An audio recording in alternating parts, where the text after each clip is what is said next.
the kingdom culture is about how things work in God's kingdom versus how things work in the world's system.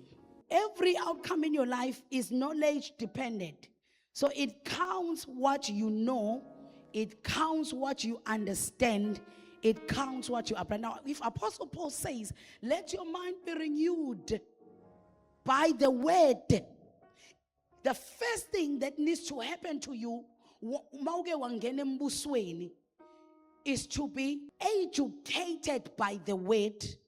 Kumele kucleanwe isystem yengqondo yakho ukuba ifakwe izinto zezwi likaNkulunkulu ukuze wazi ukuthi izinto isebenza kanjani embusweni. Are we together, bazalwane? Uma ukhula kunezinto ezifakwe engqondweni yakho wazi ukuthi this is how things work. Kodwa uma usuke wasindiswa kumele zonke lezo zinto zisuswe engqondweni yakho obewazi ukuthi izinto zisebenza kanje. Ukhona ngizwaya ngithi manje? In the world system there is fear. That's a world system because the system of the world have taught you ukuthi if you can't do it, the worldly system have taught you you must earn it. The worldly system has taught you you must prove yourself. That is why you have anxiety, because the worldly system talks about your abilities. Uyakwazi yini wena ukwenza? Senza kwenzeke. Yabo?